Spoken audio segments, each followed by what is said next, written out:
माफ कीजिएगा, मैं सबील का मुखालिफ नहीं, तबर्रुक है हुसैन, बटना चाहिए, लेकिन रुक के बताइए पानी वो है जिसे हुसैन ने मुंह मोड़ के देखा तक नहीं, जो सबसे ज्यादा 10 मुहर्रम में हम बांट रहे हैं, पानी वो है जिसे हुसैन ने मुड़ के देखा ही नहीं, और कुरान वो है जिसे नेज़े पे चढ़ के भी सुनाया है। अब इसी चीज को देखें, कौम पानी में डूब गई और सजदे भूल गई, कौम शरबत में डूब गई और तिलावत भूल गई। मैं ये नहीं कहता सबील ना बांटो, मैं ये भी नहीं कहता हलीम ना बनाओ, बनाओ, लेकिन जानते हो बनाने वाला दोपहर तक मेहनत करे और खुद भी मस्जिद में जाए और सबील हुसैन के नाम का हो, हलीम हुसैन के नाम का हो, खाने वाले सारे जुहर की नमाज पढ़ के आए हो। कहने लगा हूं अल्लाह करे ये हजम हो जाए। बड़ी कड़वी बात है, अरबाब मिंबर की दुआएं चाहूंगा, हिम्मत कर रहा हूं। 1 मुहर्रम से लेकर 10 मुहर्रम तक हम लोगों ने सफर किए हैं, कई राहों में गुजरे हैं, और 10 मुहर्रम में जो नतीजा सामने आया वो बयान से बाहर है। कई जगह पे रोड जाम कर दिए गए क्योंकि लोगों ने बड़े बड़े ढोल गलों में लटका रखे थे, पैरों में जूतियां नहीं, सर पे टोपियां नहीं, मुंह पर वुजू के नाम से एक कतरा पानी का नहीं गया होगा, और ढोल बजा करके सबसे बड़ा हुसैनी का दावा, हुसैनी होने का दावा कर रहे थे। सिर्फ एक सवाल करना चाहता हूं,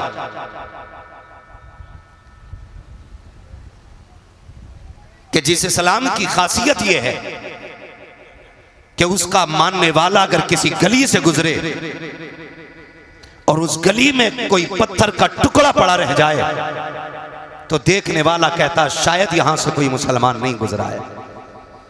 अगर इस गली से मुसलमान गुजर गया होता तो यह पत्थर का टुकड़ा रास्ते में नहीं मिलता, क्योंकि महबूब ने ईमान के हिस्से को इमाततुल अज़ान तरीक कह करके ये बता दिया है कि जो रास्ते में पड़े हुए टुकड़े को इस नीयत से हटा देता है कि कहीं किसी को ठोकर न लग जाए, उसके सीने में भी ईमान की शमा जलवगर हुआ करती है। मैं सिर्फ एक बात पूछना चाहता हूं, अगर राह की पड़ी हुई चीज को हटा देना ईमान का हिस्सा है तो ताज़िये के नाम पे, ढोल के नाम पे राहों को इसलिए रोक देना ताकि लोग हमारी तादाद को देख के मुस्कुराने लग जाएं, हमारी कसरत को देख के मुस्कुराने लग जाएं, लोगों को हैरत हो हमारे सरों की तादाद देखकर। मैं पूछना चाहता हूं, ये कौन सा इस्लाम हम दुनिया को दिखाना चाहते हैं, कौन सा दीन दिखाना चाहते हैं? हम जानते हैं गाड़ियां फंसी रहती हैं, उनमें औरतें भी होती हैं, बच्चे भी होते हैं, भूखे भी होते हैं, प्यासे भी होते हैं। अगर तेरे ताज़िये की वजह से कोई बच्चा गाड़ी के अंदर प्यासा रोने लग गया तो बता क्या फर्क रह जाएगा तेरे सितम में और यजीद के सितम में? अगर तेरी वजह से कोई गाड़ी में भूखा रह गया तो क्या फर्क रहेगा तेरे किरदार में और यजीद के किरदार में? तुम्हें खुदा का वास्ता लेके निकलो जुलूस, तुम्हारी मर्जी है, लेकिन राह फेर के नहीं, राह छोड़ के निकलो ताकि दुनिया को पता चल जाए। राहों को रोक लेना ये यजीदियों का काम है, राहें खोल देना ये हुसैनियों का काम है।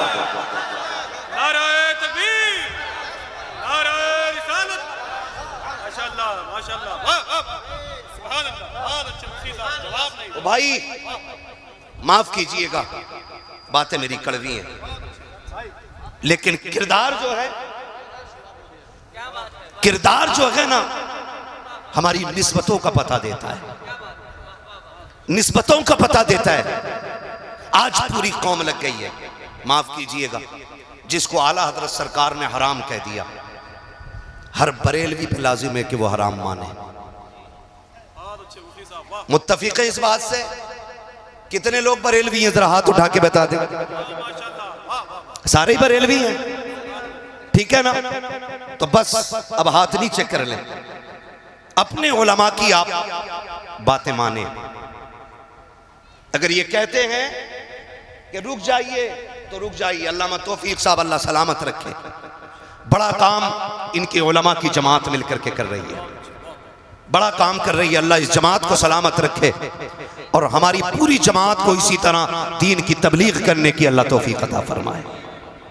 हाँ, हम वो काम करें जिससे ये लगे कि हुसैन के मानने वाले अच्छे अखलाक वाले होते हैं। करेंगे इंशाअल्लाह, वही काम कीजिएगा कि जिससे कोई ये ना कहे हुसैनी ऐसे होते, हुसैनी ऐसे होते।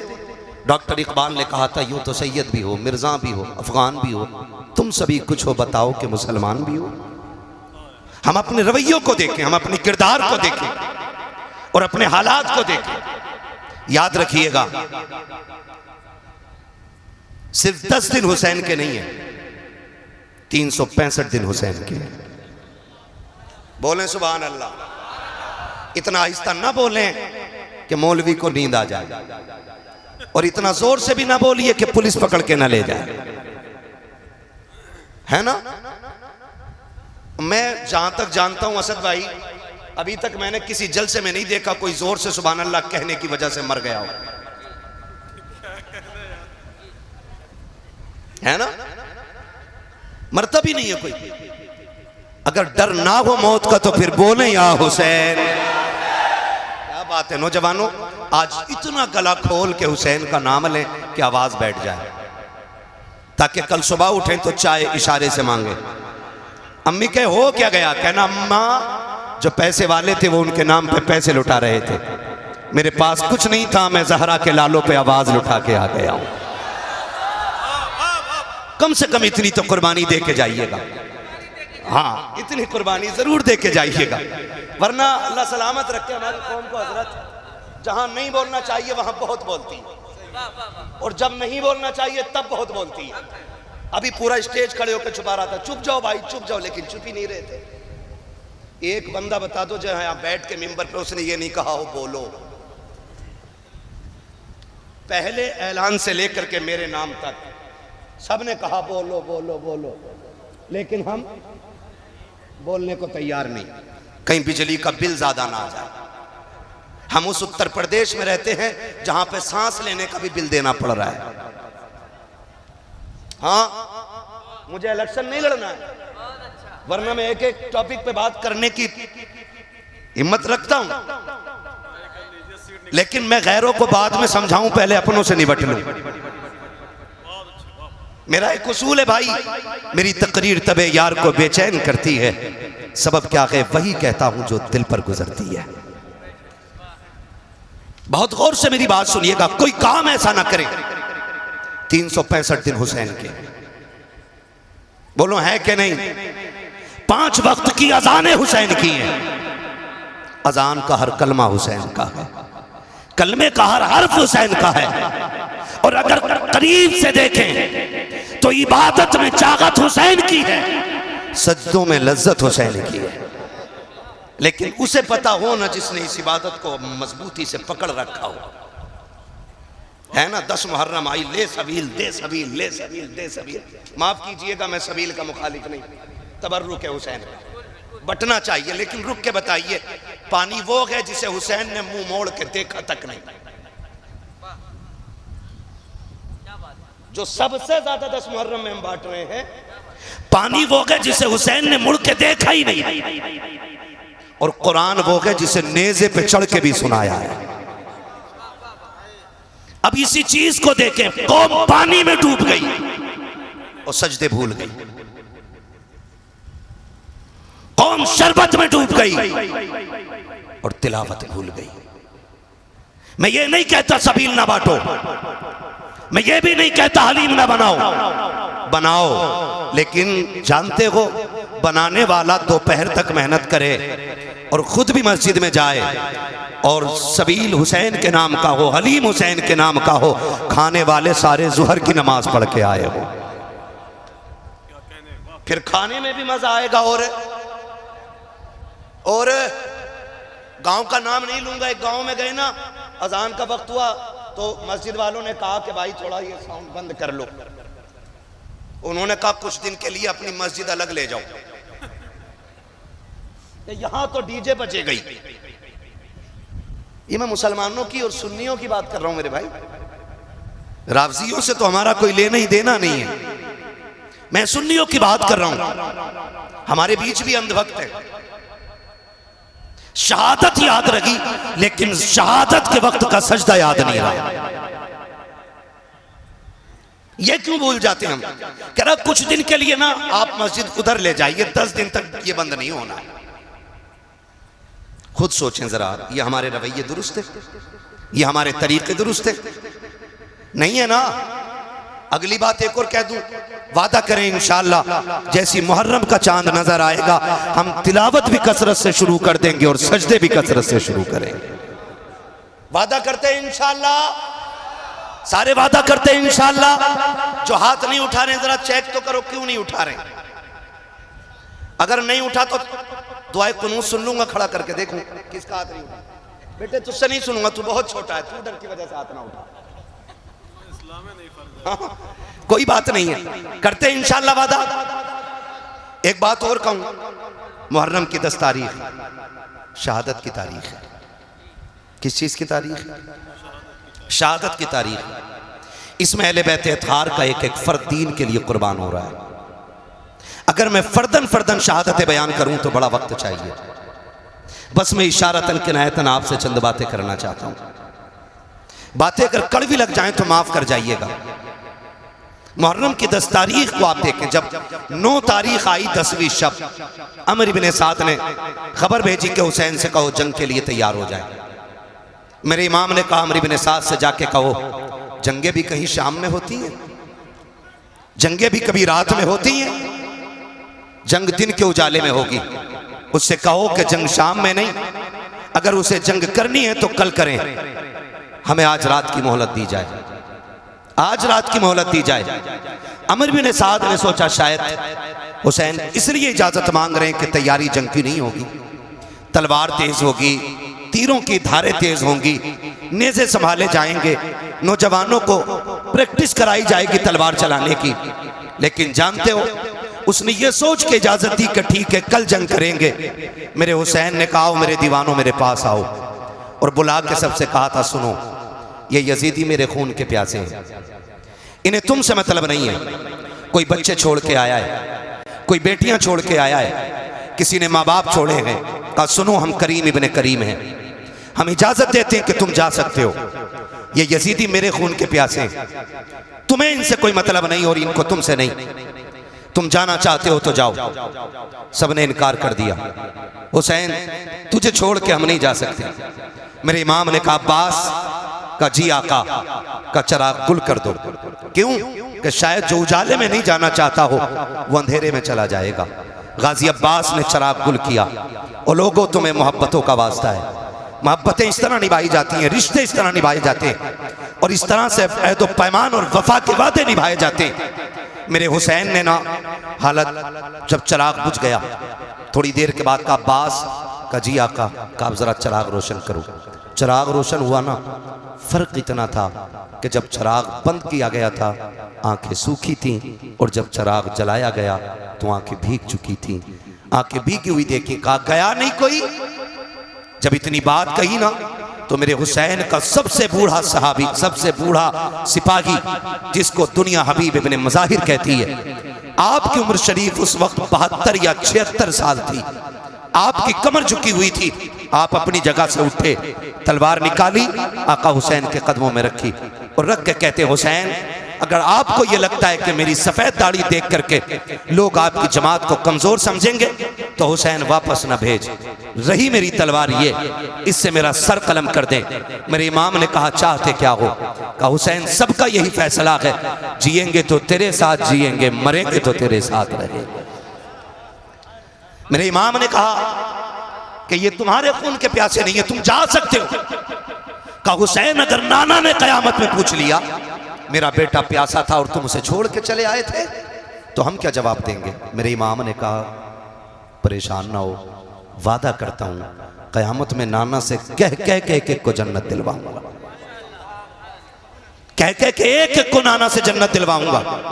कहा हुसैन हमें जाना ही नहीं है। फिर मेरे इमाम ने कहा फिर जाओ इबादत करो, हो सकता है अब ये जिंदगी की आखिरी रात हो, अब इससे बड़ी रात शायद हमें इबादत के लिए न मिल सके। ये बात मेरे इमाम ने कही। फिर हर खेमे में सजदा भी हो रहे थे, तिलावत भी हो रही है, किसी को जान की परवाह न की, किसी को खानदान की परवाह न की, किसी को अहलो अयाल की परवाह न की। सारी कौम जितने भी सिपाही हैं, पूरा काफिला अल्लाह की इबादत में लग जाता है। किसी का सजदे में सर है, किसी के लबों पे तिलावत कुरान है।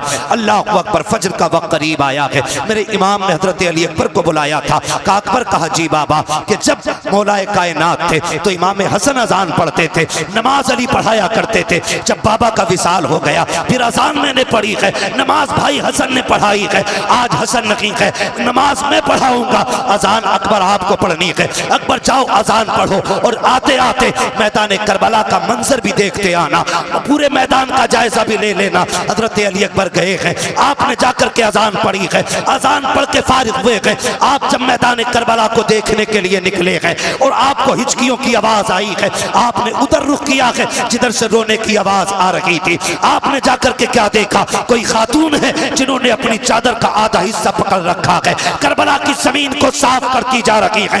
वापस पलट के आए हैं। मेरे इमाम ने कहा था अकबर क्या तुम देखा है करबला का मैदान? का जी बाबा देख लिया है। का क्या क्या देखा है? का सब कुछ देखा है, लेकिन आज अजीब चीज देखी है। का क्या देख के आए हो? का बाबा करबला के मैदान में एक खातून को मैंने रोते देखा है, और सिर्फ रो नहीं रही थी बल्कि दुपट्टे से मैदान करबला की सफाई कर रही थी। इतना मेरे इमाम ने सुना है, आंखों में आंसू आ गए। अली अकबर ने कहा था बाबा मैंने कोई ऐसी बात न कही, आप रोए क्यों हो? कहा बेटे अकबर तुझे नहीं पता है, तूने जिसे करबला में देखा है वो कोई आम खातून नहीं बल्कि मेरी माँ फातिमा ज़हरा मदीने से चल के करबला आ चुकी है।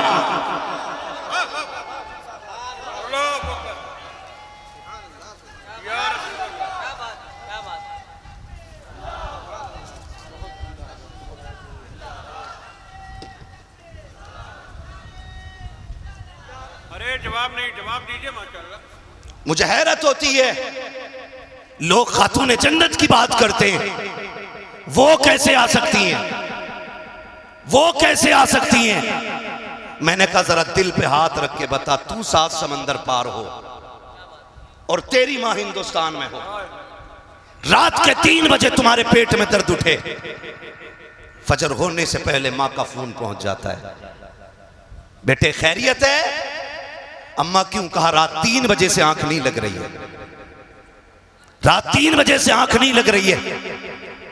फिर बेटा टूटे लहजे में बात करता है ना, तो माँ कहती है बेटे बीमार है ना? हाँ अम्मी तुझे कैसे पता चला? कहा बेटे रात 3 बजे मेरी आंख खुल गई, तब से दिल घबरा रहा है। मैंने कहा अगर आज की गुनाहगार माँ 7 समंदर पार का पता रख सकती है तो खातून जन्नत अपने बेटे करबला में शहीद होने के लिए जो गए हैं उनकी खबर क्यों नहीं रख सकती है? मुझे तो हैरत होती है लोगों पे। कहा अकबर तुमने जिसे देखा है ना वो कोई आम खातून नहीं, मेरी माँ फातिमा ज़हरा है। का वो करबला में आ चुकी है, तारीख गवाह है। फजर पढ़ी, फजर के बाद का वक्त है, सुने खुद नहीं खाते हैं गैरों को खिला देते हैं, ऐसे होते हैं मोहम्मद के घर आने वाले, ऐसे होते हैं मोहम्मद के घर आने वाले। बहुत गौर से सुनिएगा, फजर के बाद का वक्त शुरू हुआ। एक बच्ची यजीदी खेमों से निकल करके हुसैन के खेमे में आ गई। है तवज्जो सारे लोगों की? भाई कुर्सी के चक्कर में ना पड़े, ये कुर्सी बड़े बड़ों को खा गई और इसकी लंबी उम्र नहीं होती आरिफ भाई, उम्र बड़ी मुख्तसर है इसकी। एक टांग टूट जाए तो बैठने वाले की तोड़ देती है, ये बैठने वाले की तोड़ देती है। हम प्लास्टिक की कुर्सी वाले नहीं, हम तो आयतुल कुर्सी वाले लोग हैं। जो इस कुर्सी पे बैठे 2 फीट उठता है, जो आयतुल कुर्सी को साथ लगा ले वो रोज उड़ के जाके अल्लाह के आसमान तक चला जाया करता है। ये आयतुल कुर्सी का उरूज है। तवज्जो है सारे लोगों की? जिसको जहां जगह मिल गई है बैठ जाइए भाई। मैं देख रहा हूं एक कुर्सी पे 3 बैठे हुए हैं, कुर्सी पे भी सितम है। कुर्सी ने संभाल रखा है तो ज्यादा हिलिएगा नहीं, वो टूट सकती है। तवज्जो है सारे लोगों की? कौन सा वक्त शुरू हुआ?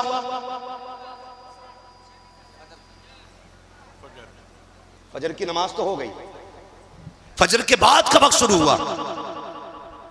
अमर बिन साद के लश्कर से एक बच्ची निकल के हुसैन के खेमे में आई।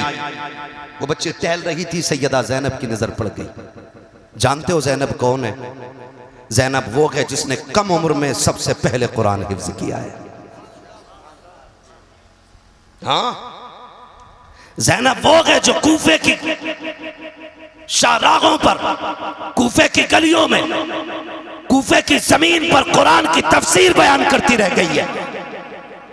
और मुझे तो बात समझ में ही नहीं आती है, हमारी कौम ने समझा क्या है करबला को। हुसैन जवान होकर के सीधे करबला नहीं गए। हुसैन वो गए जिसने 25 साल रियाजुल जन्ना में बैठ करके लोगों को हुजूर की हदीसें पढ़ाई है।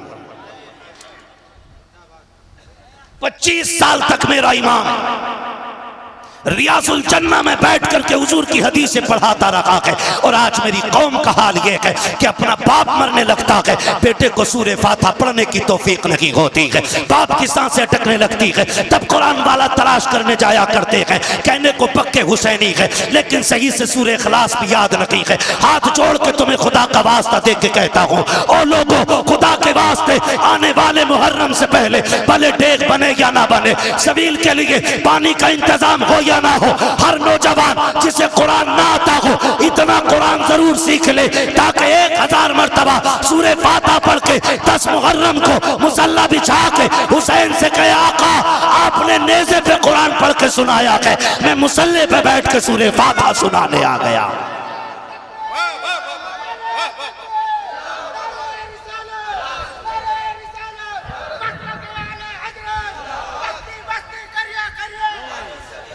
करेंगे इंशाअल्लाह, सीखेंगे कुरान, वादा करें इंशाअल्लाह, और नियत कर लेंगे तो इंशाअल्लाह कामयाबी मिल ही जाएगी, मिल ही जाएगी। हमने उन्हें मोबाइल चलाते देखा जिन्हें हिंदी नहीं आती। हाँ, एक कह रहा मुफ्ती अम्माद की तकरीर भेज दो, जिसे ये नहीं पता उधर कोई बैठा है क्या। तो हम लोग अंग्रेजी में मोबाइल चलाना सीख जाते हैं, तो क्या हमें कुरान पढ़ना नहीं आ सकता है? बोलो, आ सकता है कि नहीं आ सकता है? वादा करते हैं ना आज हुसैन के नाम पे, आने वाले 10 मुहर्रम से पहले इंशाअल्लाह हम कम से कम सूरे फातिहा जरूर सीख लेंगे, और जितना ज्यादा से ज्यादा सीख सको सीख लो, वरना हमारी कौम का हाल यही है अलमिया भाई। हमारी कौम का हाल यह है, मस्जिद में 2 रकात पढ़ने जाता जिस दिन दूल्हा बनता।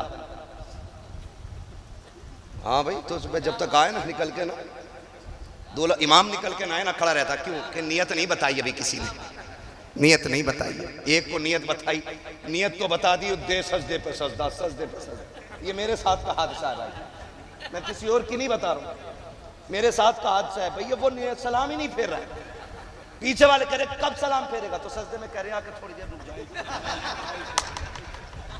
सजदे में कह रहा है कि बस अब के आखिरी रकात है।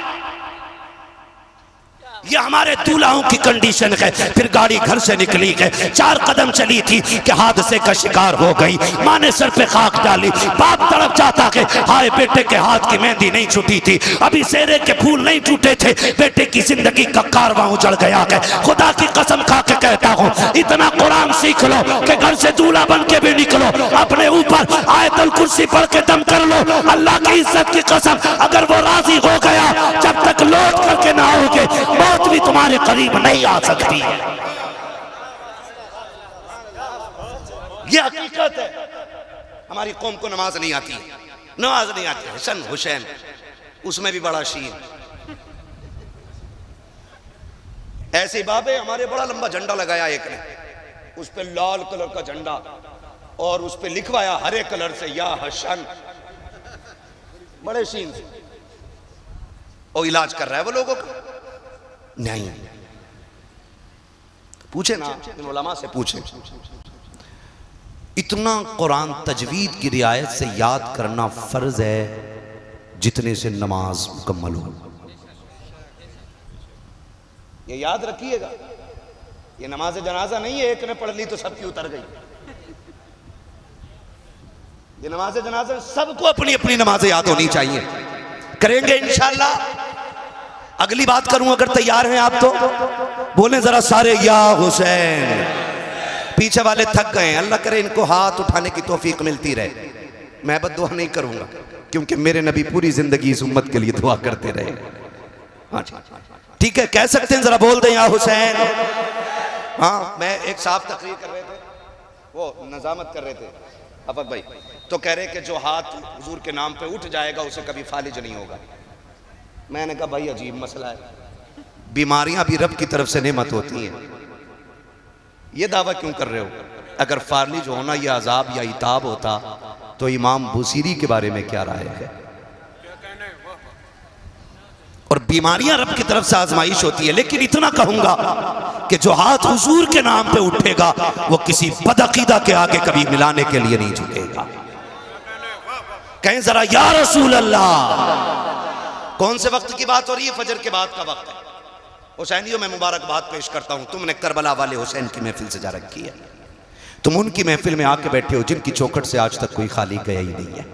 बरेली से मेरा इमाम कहता कौन देता है, याद है आपको? कौन देता है? देने को मुंह चाहिए, देने वाला है सच्चा, देने वाला है सच्चा। हमारा नबी पानी कौन सी तारीख को बंद हुआ था? डर के ना बोलो, ये बात हमने मौलवी से नहीं, ये बात हमने अपनी अम्मा से चूल्हे पे सीखी थी। हाँ, ये बात हमने अपनी मां से चूल्हे पे सीख ली थी कि करबला में 7 तारीख को पानी बंद किया गया था। कितनी तारीख को? और जोर से, कितनी तारीख को? ये आवाज उन तक जरूर जानी चाहिए जिन्हें नई तहकीक का कीड़ा है। ये सही है। हाँ, कितनी तारीख को? हर सुन्नी हुसैनी बोले कितनी तारीख को?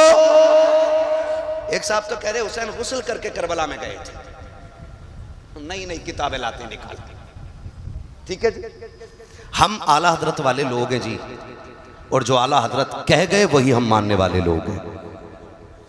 अब उनकी बात को रद्द करने के लिए उनसे बड़ा हजरत लेके आओ तो हम मानेंगे।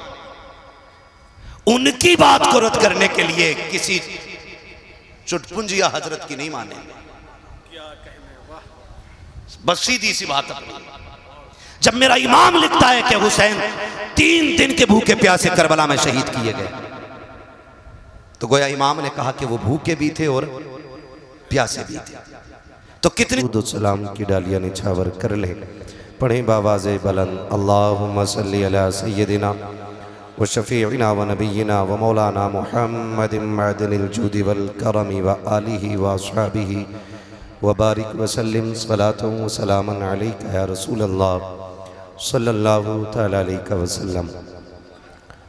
मैं सबसे पहले मुबारकबाद पेश करता हूँ सोनू भाई और उनके तमाम रुफ़क़ा, अहबाब, दोस्त और वो तमाम बरादरान जिन्होंने बेपनाह कोशिशें और मेहनतें करके इस महफ़िल को सजाकर हमें और आपको अल्लाह और उसके रसूल के ज़िक्र करने का मौका फ़राहम किया।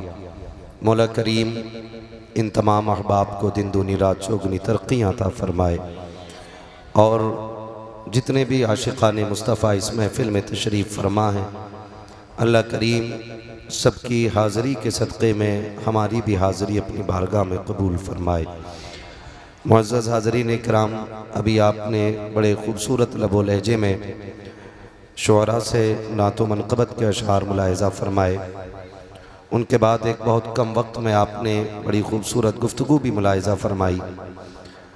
मेरे बाद भी इंशाअल्लाह आपको ख़ूबसूरत कलाम भाई असद इक़बाल कलकत्तवी साहिब क़िबला से सुनना है।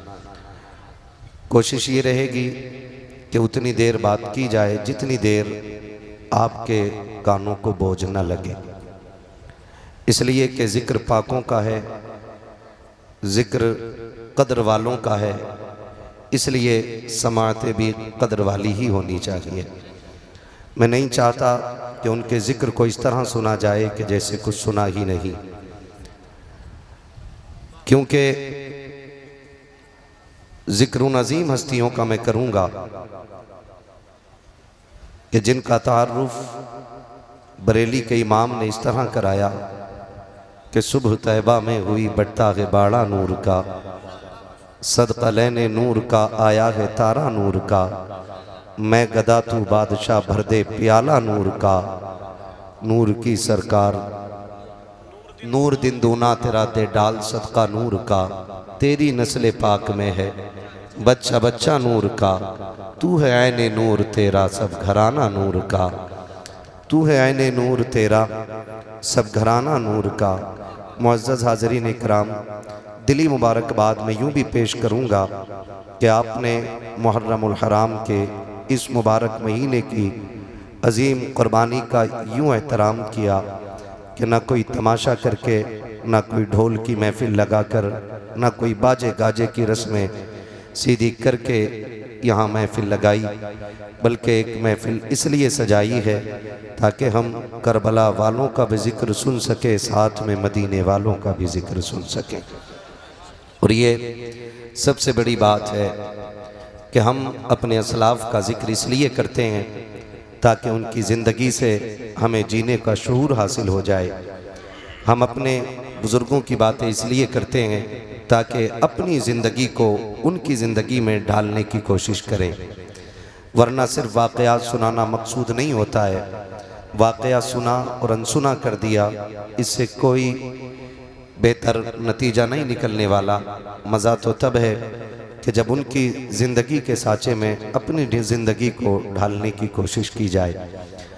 नक़ीब अहले सुन्नत भाई आफाक रज़ा मुशाहिदी साहब क़िबला बेहद मेहनत कर रहे थे कि बोलें बोलें बोलें बोलें, तो कई लोग मजबूरी में हाथ उठा रहे थे। मैं पहले ही एक बात कह दूं, कोई उनके नाम पे मजबूरी में हाथ ना उठाए, भले ही पूरा उठ के यहाँ से चला जाए।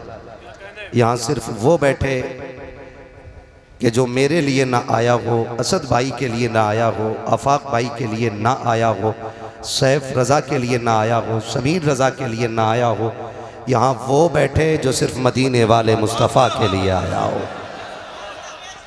ये याद रखिएगा, वरना ये उसूल बना लें और ये अपनी ज़िंदगी का अपनी ज़िंदगी का वजीफ़ा भी इसी को कर लें और उठते बैठते यही कहा करें, जब तक बिके न थे तो कोई पूछता न था, जब तक बिके न थे तो कोई पूछता न था, तुमने ख़रीद कर हमें अनमोल कर दिया।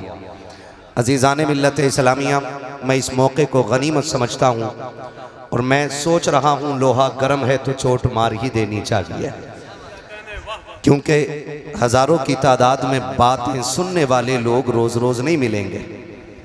आज है तो मैं बात कह जाऊँ, और मैं ये पूरी जिम्मेदारी के साथ कह रहा हूँ, अगर मैं अपने बाप की बात करूँ तो गरेबान पकड़ के मिंबर से उठा देना, और बात रसूल पाक की हो तो एक एक बंदा इस बात को सीने पे नोट करके लेकर के जाए। मैं बड़ी शर्मिंदगी के साथ ये कह रहा हूँ कि हम उस कौम को परवान चढ़ा रहे हैं जिसमें से 30% हमारी कौम को अभी जलसों में बैठने का अदब नहीं आया है। बुरा ना मानिएगा, ये मत सोचिए हम ही आए और हम ही को डांट पड़ गई। हमारी कौम के 30% नौजवानों को अभी जलसों में बैठने की भी तमीज नहीं। अगर गलत कह रहा हूं अंदाजा लगा लें, मेरे 30% मैंने कहा, लगभग 35% से ज्यादा लोगों के सरों पे टोपियां नहीं है। ये एक बहुत बड़ा अलमिया है, इसे हल्के में मत लेना। हम 70 सालों में अभी तक अपनी कौम को टोपियों का शौक नहीं दिला पाए, और हमें एक बीमारी लग गई है कि दुनिया हमें सबसे ऊंचा मान ले, हमारे परचम लहराएं। मैं तो खुद से भी कभी कभी मुखातब हो के कहता हूं, कभी इतराने की जरूरत नहीं है। परचम कायनात में सिर्फ अल्लाह और उसके रसूल का बुलंद रहेगा। बाकी कायनात की हकीकत यह है कि हुए नामवर बेनिशां कैसे कैसे, जमी खा गई आसमां कैसे कैसे। मेरी कौम के नौजवानों, आप इमाम अली मकाम की महफिल में आके बैठे हैं, याद रखिएगा आज के बाद किसी भी जलसे में जाओ ना तो नंगे सर न जाना, इसलिए कि दुनिया की महफिल में बैठने का मतलब और होता है और हुसैन की महफिल में बैठने का मतलब और होता है। ये ख्याल रखिएगा कि जब उनकी महफिल में जाया करो तो टोपियां लगा लिया करो, ताकि ये पता चले कि ये कौम हुसैन की महफिल में बैठने के लिए जा रही है। मैं अक्सर ये देखता हूँ जलसों में कि जिस बस्ती में जलसे होते हैं उस बस्ती के नौजवान गांव के बाहर घूमते होते हैं, और बाहर के लोग आकर के उस बस्ती के जलसे को आबाद करते होते। तो मैं कभी कभी सोचता हूँ इन्हें क्या हो गया, फिर कभी खुद ये सवाल का जवाब मुझे मिलता है और मेरे जहन की यूं समझे कि इस तरह से मेरी जहन साजी की जाती है, गोया कोई पीछे से थपकी दे के कहता है कि महबूब की महफिल को महबूब सजाते हैं। ये जो गलियों में टहल लगे इन पर एतराज न कर, ये जो आज भी शहर के बाहर निकल आए हैं इन पर एतराज न कर। हकीकत ये है कि महबूब की महफिल को महबूब सजाते हैं, आते हैं वही जिनको सरकार बुलाते हैं। अगर कोई इतनी अजीम महफिल में नहीं आके बैठा ना, मुझे कोई एतराज नहीं है, मुझे कोई शिकायत नहीं है। उस बंदे को सोचना चाहिए कौन सी गलती कर बैठा हूं जो आज भी अली के बेटों ने अपनी महफिल में बैठने की जगह नहीं दी है। ये ख्याल कीजिएगा। अगली बात जो मैं